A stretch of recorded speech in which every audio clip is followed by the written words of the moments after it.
Welcome to short and smart learning. आज की dictation 80 शब्द प्रति मिनट डिक्टेशन, जो कि एक लीगल डिक्टेशन है तथा आने वाले आपके हाई कोर्ट एग्ज़ाम के लिए अति महत्वपूर्ण है। तो डिक्टेशन को पूरा लिखिए, अंत तक लिखिए, साथ ही डिक्टेशन का ट्रांसक्रिप्शन भी ज़रूर कीजिए और हमें कमेंट करके बताइए कि आपको डिक्टेशन कैसी रही। डिक्टेशन की पीडीएफ के लिए हमारे व्हाट्सएप या टेलीग्राम ग्रुप को ज्वाइन कीजिए। साथ ही आपने अभी तक हमारे चैनल को सब्सक्राइब नहीं किया है तो ज़रूर सब्सक्राइब कीजिए। डिक्टेशन शुरू होगी 5 सेकेंड बाद।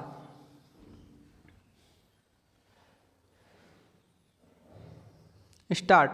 हमारे समक्ष अगली दलील यह दी गई है कि संशोधित नियम मनमाने अयुक्तियुक्त हैं और असम्यक कठिनाई कारित करते हैं और इसलिए संविधान के अनुच्छेद 14 का अतिक्रमण होता है। विराम।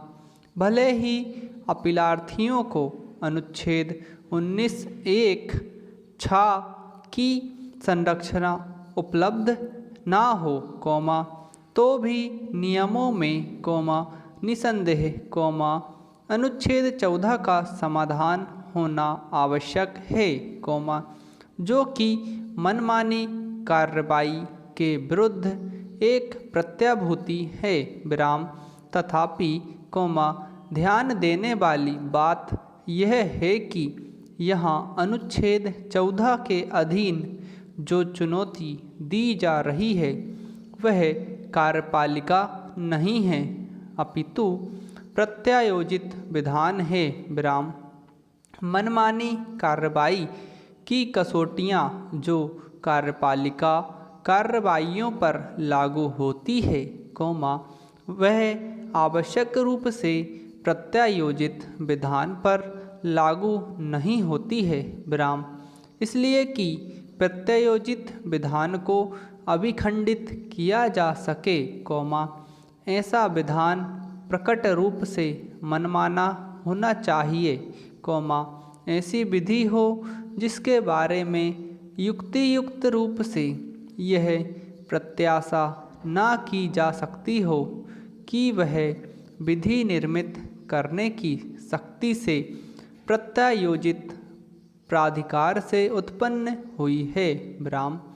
इंडियन एक्सप्रेस न्यूज पेपर्स बनाम भारत संघ वाले मामले में इस न्यायालय ने यह कहा कि किसी अधीनस्थ विधान को उतनी उन्मुक्ति नहीं होती है जितनी किसी सक्षम विधानमंडल द्वारा पारित कानून को होती है। विराम।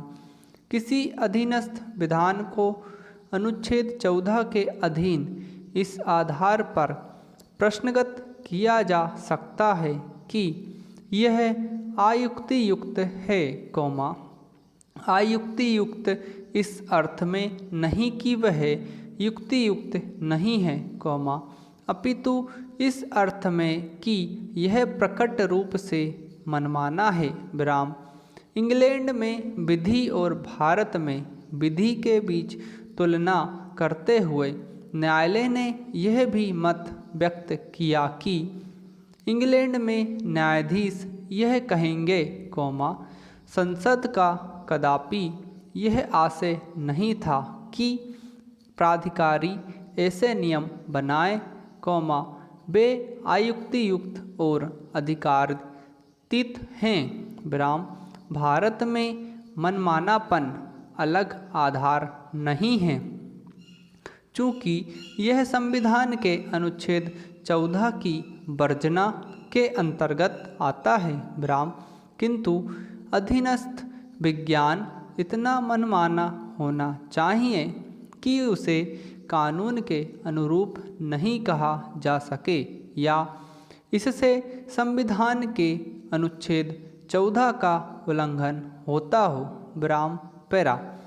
शर्मा ट्रांसपोर्ट बनाम आंध्र प्रदेश राज्य वाले मामले में इस न्यायालय ने यह अभिनिर्धारित किया, मनमानी कार्रवाई की कसौटियाँ आवश्यक रूप से प्रत्यायोजित विधान पर लागू नहीं होती हैं।